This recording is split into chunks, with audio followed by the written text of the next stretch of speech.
നമ്മളിന്ന് പോകുന്ന എങ്ങോട്ടാണെന്ന് വെച്ചാൽ കസിൻ്റെ കല്യാണമൊക്കെ ഉള്ളതുകൊണ്ട് മൈലാഞ്ചി ഇടണം. അപ്പോൾ എൻ്റെ ഫ്രണ്ട് എന്നോട് പറഞ്ഞു ഇങ്ങോട്ടേക്ക് വന്നോ, ഞാൻ ഇട്ട് തരാം എന്നൊക്കെ പറഞ്ഞിട്ട് ഞാൻ ഇങ്ങോട്ടേക്ക് പോവുകയാണ് ഗൈസ്. അങ്ങനെ പോകുന്ന പേരേക്കുന്ന ഒരു പുഴയും ഒരു കടലൊക്കെ കണ്ട് നമ്മൾ അവളെ വീട്ടിലെത്തിയിട്ട് പിന്നെ അവിടെ നമ്മൾ പ്ലാനാക്കി നമുക്ക് കടൽ കാണാൻ പോവാം. അങ്ങനെ പോകുന്ന പേരേക്കുന്ന കുറച്ച് ജാമ്പക്കും പിന്നെ നമ്മൾ ചതുര നെല്ലിക്കൊക്കെ കിട്ടിയിട്ടുണ്ടായേ. പിന്നെ ഒന്നും നോക്കില്ല, ഒരു വടിയെടുത്ത് അതിനെ അടിച്ച് പൊടിച്ച് താഴെയിട്ട് ഇത് പൊറുക്കലോട് പൊറുക്കലാണ് ഗൈസ് നിങ്ങൾ ഇപ്പോൾ കണ്ടുകൊണ്ടിരിക്കുന്നത്. പിന്നെ വീണ്ടും നമ്മൾ ജാമ്പൊക്കെ കണ്ടു ഗൈസ്. അവിടുന്ന് നമ്മൾ വടിയെടുത്ത് അടിച്ച് അതും പറിച്ചു.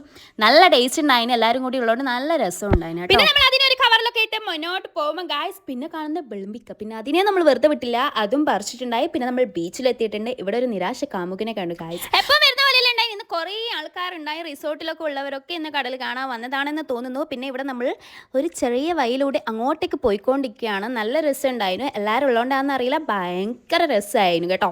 അങ്ങനെ ബീച്ചൊക്കെ നോക്കി അവിടെ ഇരുന്നു. ഇവിടെ പുഴയുണ്ട്, അപ്പുറം ബീച്ചുണ്ട്, കടലുണ്ട്, പുഴയുണ്ട്, ഇതൊക്കെ നോക്കി നമ്മൾ തിരിച്ചു പോവുകയാണ്. മഗ്‌രിബായി, അതായത് നേരം പാർത്ത് ഇനി കലമ്പ് കിട്ടുമെന്ന് ഉറപ്പായപ്പോൾ നമ്മൾ പോവാണ് ഗൈസ്. നമ്മൾ രാവിലെ വന്നതാണ്, രാത്രി പോയി കാണുന്നില്ല. ഞാൻ പിന്നെ ബീച്ച് കണ്ട ആവശ്യത്തിലാണെന്ന് പിന്നെ വന്ന കാര്യം മറന്നു പോയത്. പിന്നെ രാത്രി ആയപ്പോഴാണ് മൈലാഞ്ചി ഇടാൻ തുടങ്ങിയത്. അങ്ങനെ അവളെ എനിക്ക് അടിപൊളിയായിട്ട് മൈലാഞ്ചി ഇട്ടാണ്. അപ്പോൾ ബാക്കി നാളെ ബൈ.